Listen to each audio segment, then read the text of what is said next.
Alright, ladies and gentlemen, it's go time, because green means go. You get it? Got my pun, right? Right? Yep. Okay. Today we're deck profiling Green OTK. I saved this one for last because you can take this Green OTK deck, even though it's BT format right now, and in 2 weeks from now you'll be able to play it in BT5, and it'll be a good rogue pick to counter the meta, in my opinion. Why? Because this can just do all the damages in one turn.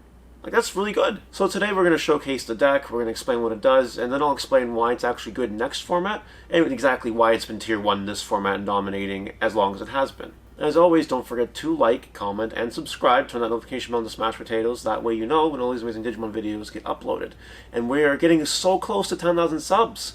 We're at 9,200 or something like that. Very close. Yep, close. Please just go ahead and sub. That would be excellent. And we're going to start with the babies, like we always do. We got 4 Woodmon, while this Digiburst gets plus 1,000 during your turn.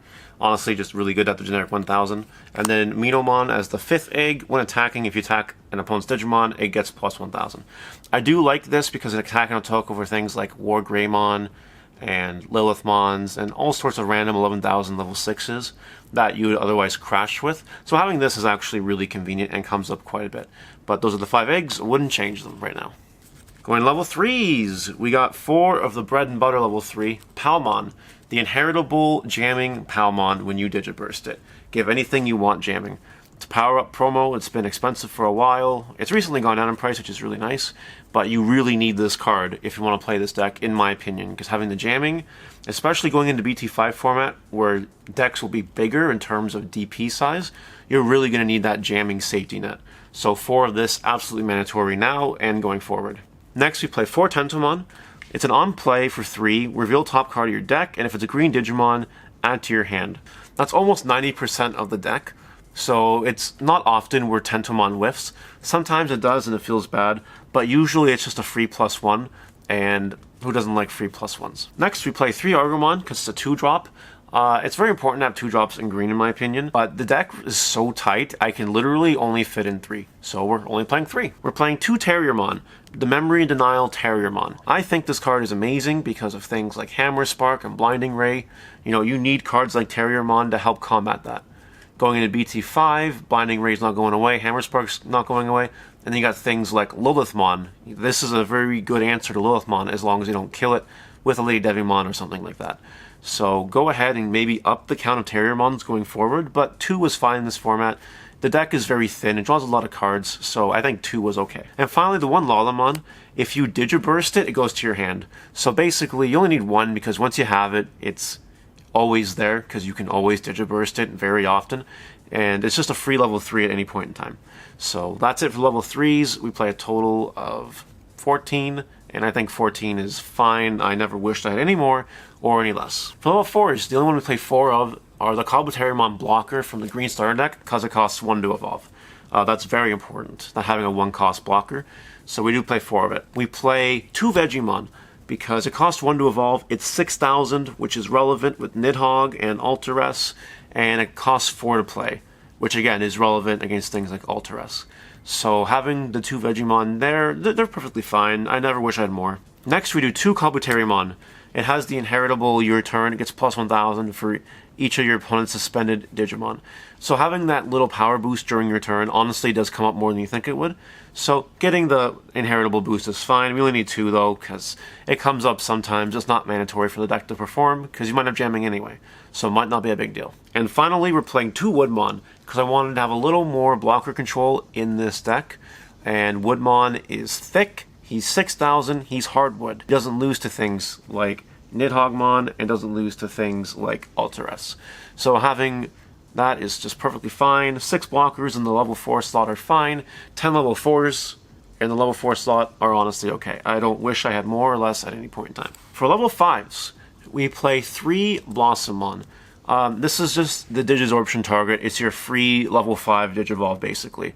Sometimes you devolve for 3, and that's okay, but when you get off for free, usually it's really, really good.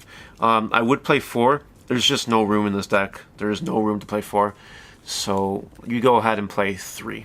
Now, part of the reasons there's no room is because we're playing things like Mega Cobutariman. It's a 3-cost to evolve, but has an inheritable once per turn, and this Digimon deletes an opponent's Digimon battle and survives. You trash the top card of your opponent's security stack. It's really good against things like red-yellow control or anything with a lot of options that are just annoying, right? It's just good in general because it will take free damage, and free damage is very nice to have if you need to play that game. It doesn't come up all the time, but when it comes up, man, does it come up, which is why we play 3 of it. Then we play 2 Lilamon from set 4. Its main Digiburst 2 to suspend one of your opponent's Digimon is just honestly really good. It can suspend a blocker, which can let you go for game. They can let you suspend a Digimon that you can just attack over when you evolve into it. It's just honestly really freaking good. Then the inheritable when attacking, if you have a Tamer in play, suspend one of your opponent's Digimon, that comes up a lot. Because we do play a few Tamers in this deck, and it's very easy to see Tamers. So 2 Lilamon is fine. I never really wanted any more than 2 Lilamons. I tried 3 at one point, but I found that I was just drawing it a little more than I wanted it, and it wasn't always coming up. So 2 is perfectly fine. We play 1 Cherrymon, because it's a blocker that costs 2 to evolve. It's actually the only thing in our level 5 lineup that costs 2 to evolve, because Blossomon is either 3 or free. Having the nice 2 cost evolve, and it being a blocker, does come up, and honestly, we need more blockers. It's really good. Final level 5 is 1 Argomon. We play 1 of it because it's at 1 on the list. It's really good. It can Digizorb for free, which is fine. And then when attacking, play a green. When attacking, you play a level 3 green Digimon from your hand suspended. It gets really valuable when you can play something like a Tentamon off of it. Then you get just basically a free search, free draw. And Agumon is just an insane card. The extra advantage it generates as long as you're having rookies in your hand, really freaking good. And that's all for level 5s. Again, I've been playing around with this lineup all set. I've had Green OTK built pretty much since day 1 of getting power-up packs. Whenever I got those, I started building this deck immediately. And I've been finagling the level 5 lineup. I think this is the level 5 lineup I'm the most confident with. Again, it might change going into set 5, but for the set 4 format, I think this was just perfect the way it was. Now for the main star of the entire show, for Grand Kuwagamon. This card is a main Digiburst 2 to give something security attack +1 for the turn. If it comes from the breeding area, it can effectively do it twice. So one of the main gimmicks of the deck is you do it twice, you attack with 3 damage, and you're hoping that one of the cards you Digibursted was a Palmon, because then it has jamming, which means it can't die to anything in security unless it's like a Gaia Force, or something similar to that. Grand Kuwagamon is the main win condition of the deck. It is very aggressive, it punches through things, and it combos with level 7 we'll be talking about any moment now. But first I'm going to talk about our backup level 6, who's also just freaking incredible, 3 Nidhoggmon. Nidhoggmon is a Digiburst 4 when Digivolving. You suspend all your opponent's Digimon with 5,000 DP or less, then you return those suspended Digimon to the bottom of the deck. Any suspended Digimon and all suspended Digimon.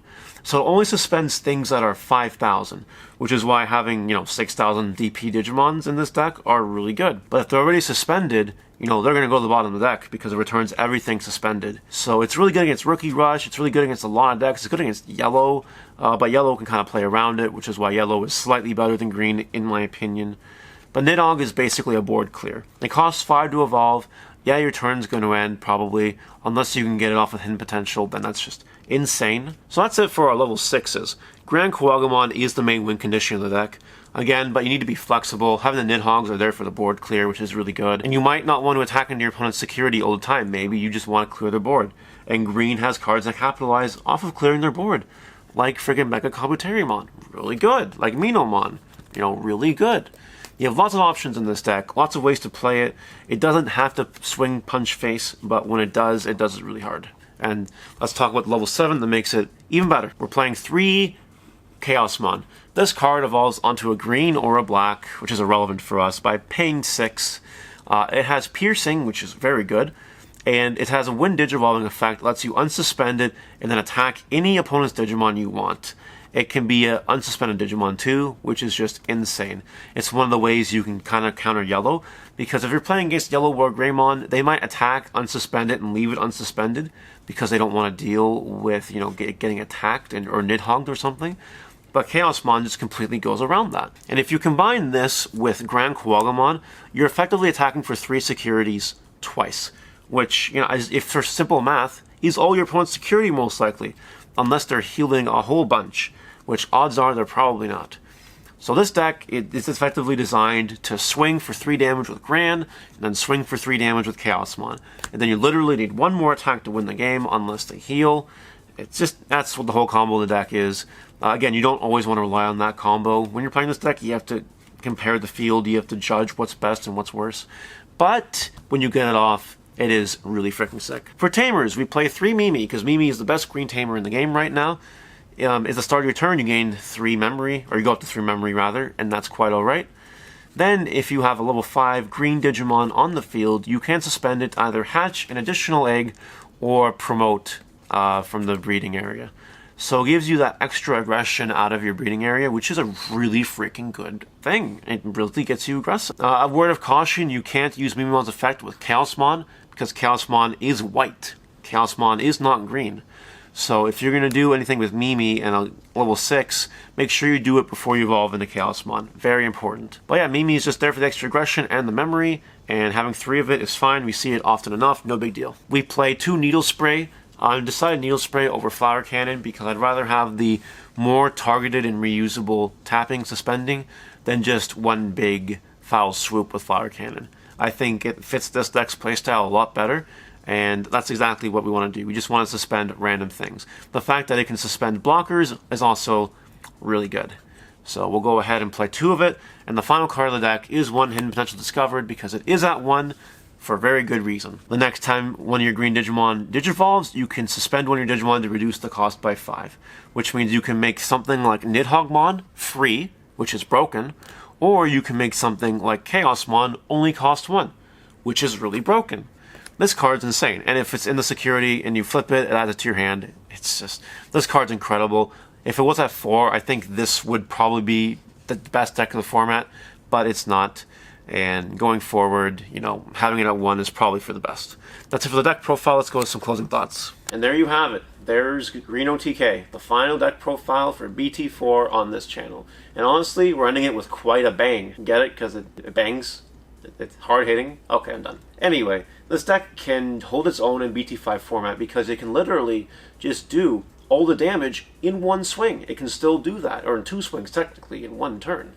And that's quite great. Honestly, with a meta full of 12,000s and 14,000s, the fact that you can jam through them is really freaking good. There are some modifications you can make to it when BT5 comes out, but besides the modifications, you can take a deck like this and you can pilot it, and if you know what you're doing, you might actually see success with it. So I do recommend giving it a try going forward. The engine's very cheap, and if you want a good time playing green, this is the way to do it.